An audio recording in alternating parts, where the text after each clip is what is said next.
Lundi 20 janvier 2015, ici Éric Latour à Saint-Jean-sur-Richelieu.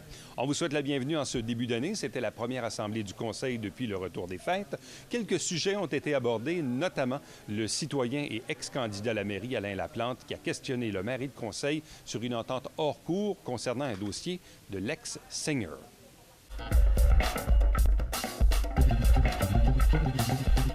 « 2.1, comme la loi nous l'exige, on a la présentation du rapport sur la situation financière du régime de retraite des employés municipaux. Permettez-moi de vous présenter le dépôt de rapport sur la situation financière au 31 décembre 2013 du régime de retraite pour les employés de la ville de Saint-Jean-sur-Richelieu. Est effectué ce soir par le conseil municipal suite à une directive de la Régie des rentes du Québec et conformément aux dispositions de la loi favorisant la santé financière et la pérennité des régimes de retraite à prestations déterminées du secteur municipal. Ce rapport est fondé sur les conclusions d'évaluation actuarielle complète établies avec les données arrêtées au 31 décembre 2013. Pour ce faire, je vous présente M. Claude Lockheed, associé exécutif de la firme Aon Hewitt et l'actuaire du régime de retraite des employés de la ville qui nous fera la présentation. Je vous informe que le document déposé est également rendu disponible ce soir. M. Lockheed. Merci, M. le maire. Bonjour à tout le monde. Donc, comme indiqué, il s'agit d'une disposition légale de vous présenter la situation financière du régime de retraite des employés municipaux en date du 31 décembre 2013. Donc, ce n'est pas le 31 décembre qui vient de se terminer, c'est l'année précédente. Alors, tout d'abord, dans le document survol du régime, il s'agit d'un régime à prestations déterminées dans le sens qu'il y a une rente qui est promise à l'intérieur des dispositions du régime, une rente viagère qui est égale à 2 % de la moyenne des salaires des 5 meilleures années, et ça depuis 2006. Avant 2006, c'était essentiellement une rente basée sur le salaire de chacune des années. La rente est payable à compter de l'âge de 60 ans sans réduction ou avant l'âge de 60 ans si la somme de l'âge et des années de service totalise 85. En cas de retraite avant l'âge sans réduction, il y a des pénalités ou des réductions qui s'appliquent. Alors, 3 % pour la première année d'anticipation, 4 % pour la deuxième, 5 % pour la troisième, 6 % pour les années subséquentes. Point important, la rente n'est pas indexée pendant la retraite, donc elle n'est pas indexée selon le coût de la vie. Et les employés cotisent sur leur salaire une somme égale à 9 % de leur rémunération. Donc, sommaire de la situation financière au 31 décembre 2013, la Caisse de retraite a un actif qui totalise 131,2 millions, alors que la valeur des engagements, ce qu'on appelle le passif, est de 144,7 millions, pour un ratio actif sur passif d'un peu plus de 90 %. Donc, l'actif moins le passif, le régime accuse un déficit de 13,5 millions. Conformément à la loi, en date du 31 décembre 2013, il faut prendre ce déficit-là et l'attribuer au prorata des engagements aux participants retraités puis aux participants actifs. Donc, la part qui revient aux participants ou qui est attribuable aux participants retraités de 5,5 millions, la part qui est imputable aux participants actifs de 7,9 millions. Conformément à la loi, la Ville doit financer la part du déficit qui est attribuable aux retraités, alors que la part du déficit qui est attribuable aux participants actifs doit être partagée avec les participants actifs. Donc, il devra y avoir soit une réduction de droits, soit une cotisation supplémentaire des participants. Cotisation au régime. Donc, pour financer le régime, la Ville doit payer, en plus de la cotisation des employés là, qui s'élève à 9 % de leur salaire, la Ville doit payer 10,3 % de la masse salariale. C'est le coût là, des bénéfices actuels. En plus de financer les bénéfices actuels, il faut financer les déficits du service passé. Donc, les déficits passés, la cotisation de la Ville s'élève à 83 550 $ par mois pendant 15 ans, donc un peu plus de 1 million de dollars par année. Pour les années 2014 et 2015, il est prévu par la loi que la cotisation peut être réduite de la moitié à titre d'allègement là, pour aider les régimes de retraite à passer à travers la situation financière là, qui est difficile là, pour l'ensemble des régimes au Québec.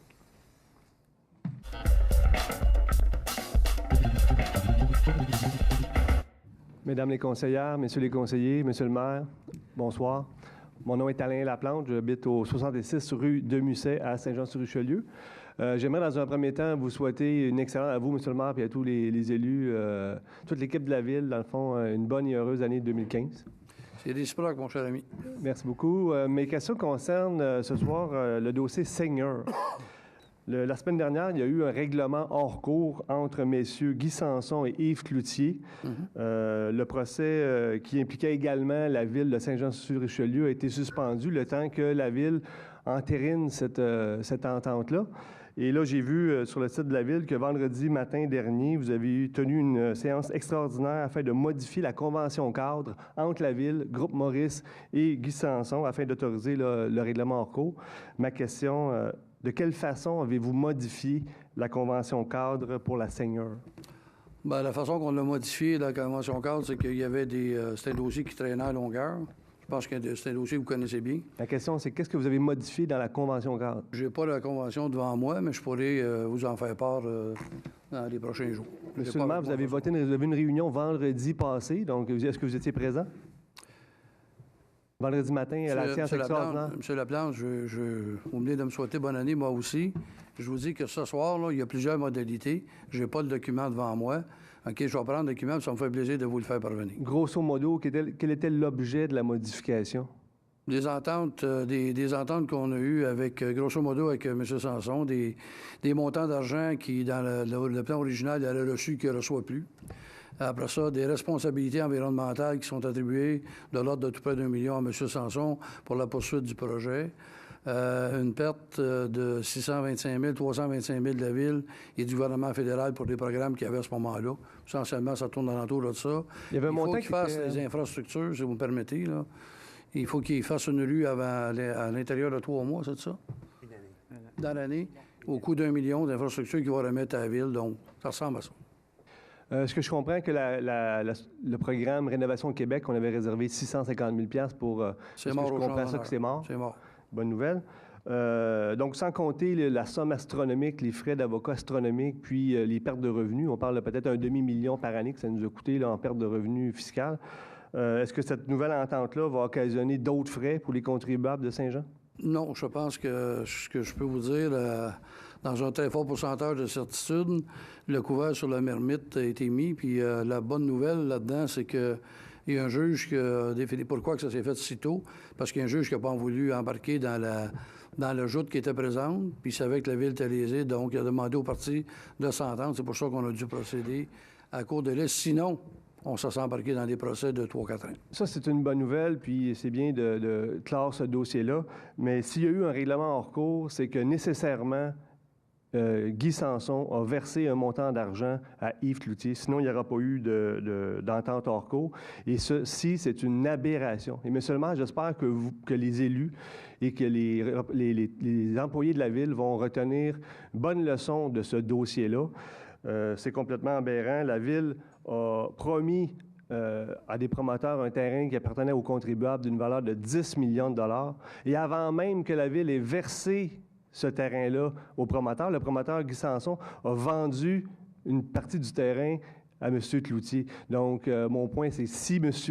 Sanson est capable de vendre, a été capable de vendre le terrain de la Ville avant même qu'on lui donne, bien, la Ville de Saint-Jean aurait pu elle-même vendre le terrain et récolter, garder le fruit de la valeur du terrain. Qu'est-ce que vous avez mentionné vendredi matin, M. Cloutier, quand vous l'avez appelé? Je ne sais pas de quoi vous parlez. Je n'ai pas parlé à M. Cloutier vendredi matin. Ah non? OK. Vous êtes devant le public, là. Oui, puis j'ai aucune idée. Vous êtes capable de m'assurer ce soir devant le public vendredi matin, vous n'avez pas parlé à M. Cloutier. Et j'en ai pas... J'ai parlé à M. Cloutier la semaine passée, mais pas vendredi matin. Puis, j'ai aucune idée de l'entente. Juste parce que je sais que vous êtes très au courant du dossier, là, mais... Bien, pas si au courant que ça, parce que j'ai appris tantôt en allant chercher l'ordre du jour de ce soir. C'est là que j'ai vu qu'il y avait eu une assemblée extraordinaire, et c'est là que j'ai vu les résolutions. C'est beau. Et j'ai vu aussi dans cette assemblée extraordinaire-là que vous aviez voté une résolution concernant la poursuite de Yves Cloutier contre Yvan Berthelot, qui avait tenu des propos diffamatoires à l'endroit de M. Cloutier. Donc, quel était l'objet de cette deuxième résolution-là? C'est un tout qui a été soumis par les avocats, c'était à prendre ou à laisser, donc on a mis le couvert sur la marmite. Combien cette petite aventure, là, gracieuseté du conseiller Berthelot, a coûté à la Ville? Moi, M. Laplante, je ferai attention ce soir devant le public ce que vous dites, parce que le matin qu'on a eu à prendre des décisions, OK, j'avais quand même dans les mains un document, une preuve, sur une déclaration même de M. Cloutier, OK, dans lequel il y avait plusieurs noms qui étaient énoncés dans le processus de ça. OK? Parler du Donc, procès si vous voulez, on va juste faire attention, là, parce que ça vient d'être réglé, OK? Mais, et je pense sincèrement que vous connaissez tous les joueurs qui sont là-dedans, là. OK? Alors, ce soir, je ne veux pas embarquer là. C'est un dossier pour moi qui est réglé. C'est un dossier qui ne m'appartenait pas, mais c'est un dossier qu'encore une fois, on a bien réglé. Alors, si vous voulez, on va passer à d'autres choses. Monsieur Fecteau, vous faites des insinuations à mon égard. C'est complètement faux. Et moi, je suis le premier qui aurait souhaité que ce dossier-là aille au fond des choses et non pas qu'on mette le couvert sur l'armement. Excusez-moi, quelle insinuation j'ai faite? Je vous ai dit de faire attention que j'avais un document, c'est une déclaration de M. Cloutier, qui avait plusieurs noms qui étaient cités là-dedans. Je n'ai pas nommé aucun nom. Fait que mettez-moi pas des paroles. Monsieur, j'étais témoin. M. Fecteau, j'étais assis à côté de M. Berthelot lorsque les propos ont été tenus. Oui, mon nom devait être dans la poursuite. Et à ce que j'ai su de votre avocat de la Ville, c'est que mon nom était mentionné autant dans la défense de la Ville, dans la défense de M. Berthelot, que dans la poursuite de M. Berthelot. Donc, si vous souhaitez, M. Fecteau... C'est pas moi qui le dis. C'est pour ça que je vous dis que vous étiez très au courant du dossier. Fait Fecteau, si vous souhaitez que je vous explique ce qui s'est passé, ça me fait plaisir de vous l'expliquer. Ma question à savoir, c'est... On se l'est fait expliquer en long et en large. Cette entente-là a-t-elle coûté de l'argent aux contribuables de la Ville de Saint-Jean? C'est ça ma question. C'est l'entente avec M. Cloutier Berthelot. Et s'il y a des frais d'avocat, je n'ai pas les montants, mais c'est une entente globale. Il y a eu des frais d'avocat, ça, c'est sûr. Ben oui. Mais est-ce que la Ville a dédommagé... Il y a eu des frais d'avocat parce qu'il y a des gens qui ont initié le processus. C'est sûr, M. Cloutier a poursuivi M. Berthelot suite aux propos diffamatoires. Ma question, c'est dans l'entente, est-ce que les contribuables vont payer de l'argent à cause de ce geste-là? Il y a eu des frais d'avocat, ce qui a eu à tout là, on est rendu à... Les frais d'avocat, on les questionne pas, on sait, là. C'est bon. Donc, il n'y a pas de réponse? C'est beau pour celle-là. On a pas de réponse? Il n'y a pas de question de réponse. Je vous dis qu'il y a eu des frais d'avocat, c'est un règlement global. Si vous me demandez de disséquer qui appartient à qui, je n'ai pas cette Donc, le règlement des deux ententes était lié une avec l'autre? C'était conditionnel. Il n'y a pas juste ça. Tout l'ensemble du portail était lié pour un offre globale. C'est fait, c'est réglé. Pas on en est très fiers. Il y avait deux procès, le procès de M. Berthelot puis le procès entre M. Cloutier. Donc, ce que je comprends, c'est dans l'entente, les deux ont été réglés, ont été liés. Les deux règlements ont été liés. Tout était lié. Merci beaucoup. Bienvenue.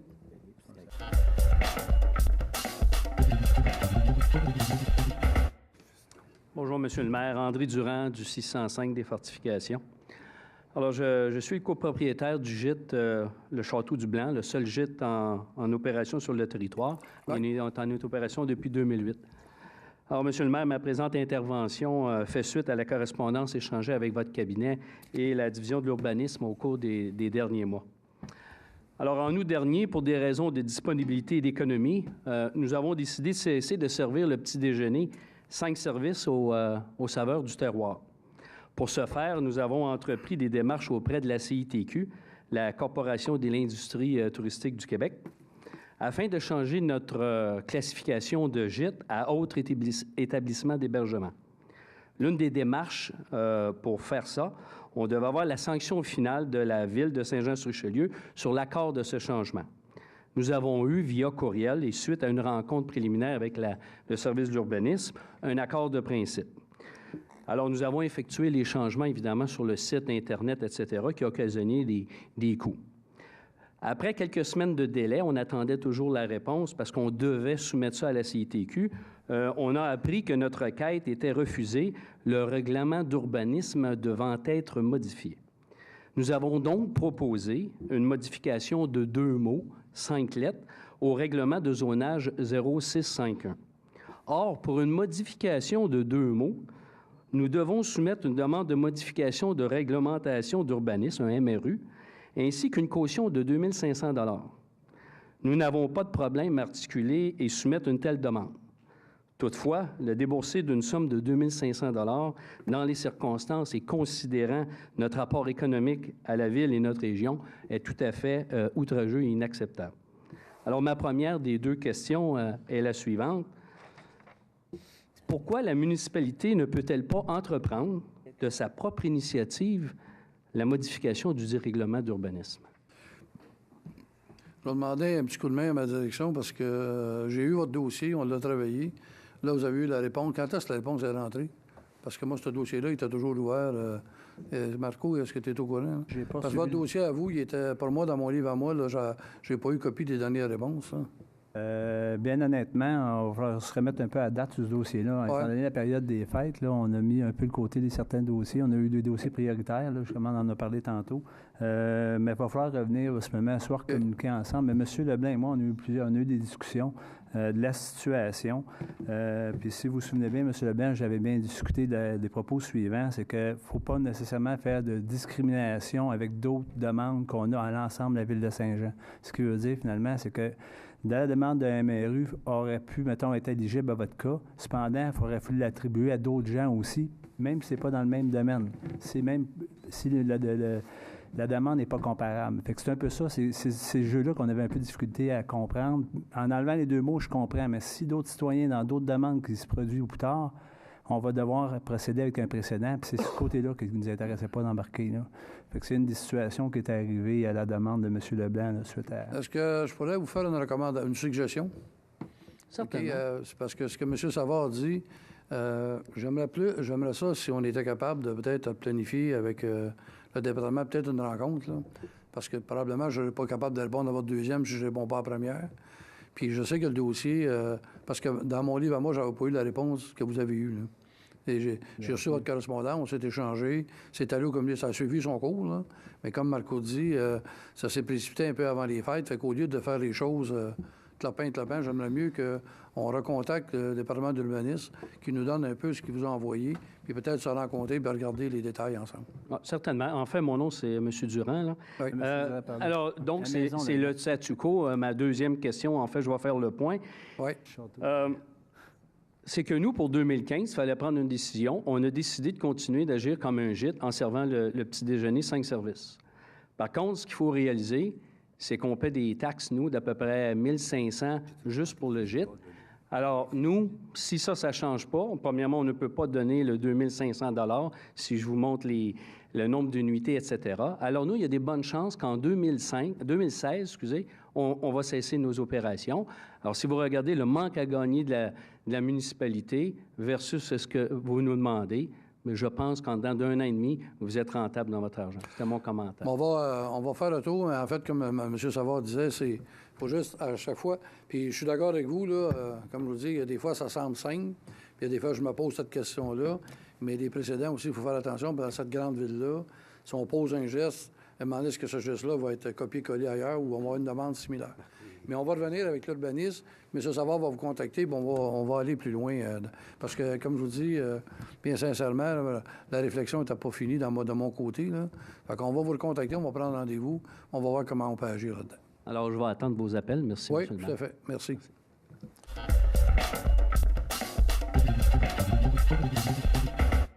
Je ne commencerai pas mon année comme l'année passée. Je vais féliciter nos employés pour le déneigement et l'efficacité qu'ils ont eue. En tout cas, dans mon secteur, c'est à la première tempête et à la deuxième tempête où il y a eu beaucoup d'eau.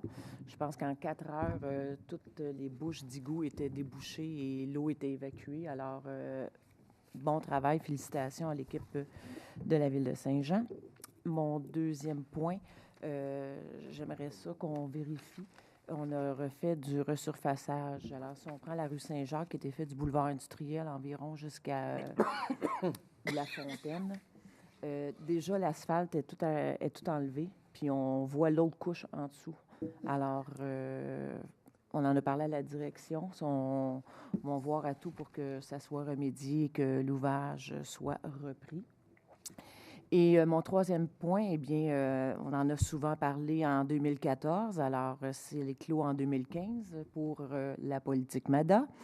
Alors, j'invite toute la population qui sont âgés de 60 ans et plus. Nous recherchons 3 citoyens dans la ville, un homme et une femme, et on voudrait en avoir un candidat qui vient du milieu rural.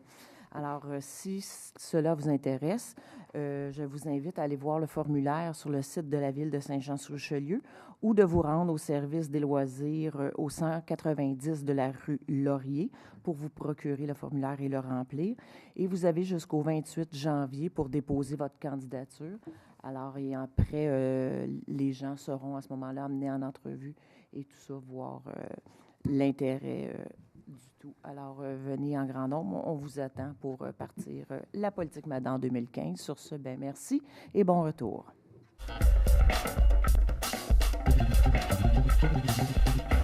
J'aimerais inviter les gens à Hiberneige qui va débuter dès vendredi, le 23 janvier à 19h, le lancement. Vous savez qu'il y a plusieurs activités intéressantes qui se déroulent en seulement se procurant la cocarde, qui est vraiment pas dispendieuse. Il y a le curling. Je me suis inscrit dans une équipe, fait que si vous êtes intéressé de tenter de me battre, vous êtes les bienvenus. Les glissades, les jeux gonflables, la tire sur neige, puis il y a beaucoup de jeux à l'intérieur. Je pense que c'est une activité familiale, abordable pour tout le monde. Fait que venez voir aussi Hubert, la mascotte, qui est formidable.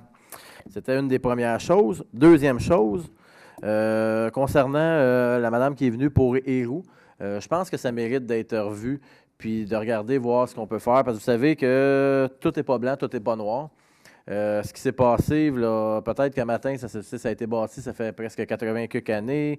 Il y a eu plusieurs occupations. Ça mérite le fait de le revoir, voir qu'est-ce qu'on peut faire avec. Parce que présentement, soit qu'il est trop taxé si c'est un cabanon, ou soit qu'il n'est pas assez taxé si c'est résidentiel. Fait que d'un côté ou de l'autre, il faut le revoir pour ajuster quelque chose puis qu'on s'entende sur la réelle vocation de ce bâtiment-là. C'est tout pour ce soir, puis au plaisir de vous voir à Hiberneige.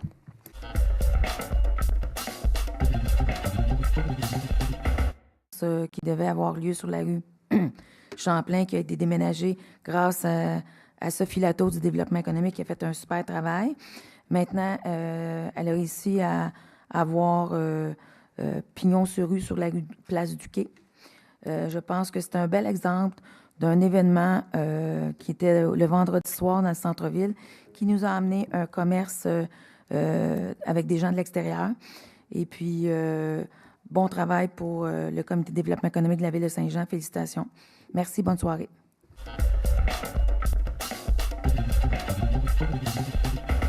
Ville de Saint-Jean-sur-Richelieu, ville amie des aînés, je dis merci. C'est moi l'aîné du groupe. Pour la madame qui est venue tout à l'heure pour la rue Théroux, il y a plusieurs endroits dans la ville là, qui sont... Ça peut être une chose, ça peut être une autre chose. Cette propriété-là était la propriété de M. Moreau, Paul-Émile Moreau, dans le temps. C'était le bout de la rue Théroux. Puis son bout à lui, avec sa maison, puis ce qu'on appelle la remise en arrière, bénéficiait de droits acquis, puis la terre, le reste de la terre était à lui aussi, qui était vendu à des cultivateurs. C'est comme la plaine inondable, puis les terrains qui sont desservis, puis qui ne sont pas construisibles, parce qu'il y en a qui sont pas construisibles aussi. Ça s'en vient, là. Le gouvernement est supposé régler un petit bout de ceux-là, là, comme j'en ai, moi, dans mon secteur, là, au coin de la rue Guertin puis du chemin des Patriotes. Là, il y a 4 terrains dans le développement de M. Baillargeon là, qui sont là. C'est supposé être dans pleine inondable. Tu sais, c'est ça. J'ai jamais vu une goutte d'eau là de ma vie, mais en tout cas, c'est non construisible. C'est comme s'il y avait un terrain sur la rue Jacques-Cartier ici, là, qui serait dans la plaine inondable. Il y a de l'exagération, mais on va revenir là-dessus. Pour l'autre question, c'est la question de monsieur tout à l'heure qui parlait sur Baillargeon à Saint-Luc. Là, si c'était juste, il y a beaucoup de choses qui sont justes, mais qui devraient en avoir encore plus. Dans le sens que il va falloir, je pense, parce qu'il y a les nouveaux développements qu'on paye tout, puis il y a les anciens développements que tout est payé par tout le monde. Puis les nouveaux développements, tu payes tes affaires tout seul. Mais entre les deux, là, il y a des développements des années 60, 70, 80, là, qui sont pas tout à fait comme les autres. Puis tu es obligé de payer tout ce que tu as, tout ce qu'il y a de nouveau. Entre parenthèses, on paye tout seul. Il va falloir, je pense, en 2015, là, la Ville, dans un souci d'équité pour tout le monde, j'en ai parlé à la dernière assemblée, là, qu'il y a des montants pour des mises qui soient attribuées pour des mises à niveau de secteur. C'est-à-dire, je sais pas, moi, il y en a un qui il y a encore des fossés, mais la rue à côté, il n'y en a pas. Une espèce de péréquation entre les secteurs. Puis dans ce temps-là, là, ben, je parle de Saint-Eugène, là, puis je parle de mon secteur Saint-Athanas, où il y a des bouts qui devraient recevoir une espèce de compensation pour faire des choses. Là. Puis je peux vous donner juste un exemple vite. Là, c'est à la 16e avenue à Iberville. Tout le développement de M. Laplante sort par la 16e avenue. Il n'y a pas un stop. Il n'y a pas une lumière. Il n'y a pas une pochette. Il n'y a aucune, zéro. Il n'y a aucun lampadaire. Puis tout le monde sort là. Tout le monde se sert de cette rue-là. Puis quand ils ont demandé d'avoir quelques lampadaires, ils se sont dit, ben, le premier lampadaire peut aller tout seul. Ça, c'est ce que j'appelle de la mise à niveau, puis de l'équité entre les citoyens qui payent le même compte de taxes. Fait que là-dessus, puis pour ce qui est du boulevard Baillargeon, ben, j'ai voté pour parce que je trouvais que c'était correct. Dans ma tête à moi, le boulevard Baillargeon, pour certaines petites choses, c'est une mise à jour, c'est une mise à niveau. Puis c'est correct. Puis ça revient... c'est une espèce de péréquation entre les secteurs puis entre les deux. Ce qui n'est pas neuf puis ce qui n'est pas vieux. Puis d'une manière ou d'une autre, moi, je suis construit, j'ai ma bâtisse au coin de la 9e avenue, là, à Iberville. Elle a été construite en 1838. Pour le vrai, là, je pense que je n'ai jamais payé pour les égouts et les aqueducs en 1838. J'étais loin d'être né. Puis c'est tout le monde qui a payé. Donc, c'est ça. Tout le monde paye pour moi, puis il y en a qui payent pour moi que je ne payerai jamais pour eux autres. Donc, c'est pas tout à fait équitable. Ça fait que là-dessus, on va en reparler en 2015. Merci beaucoup.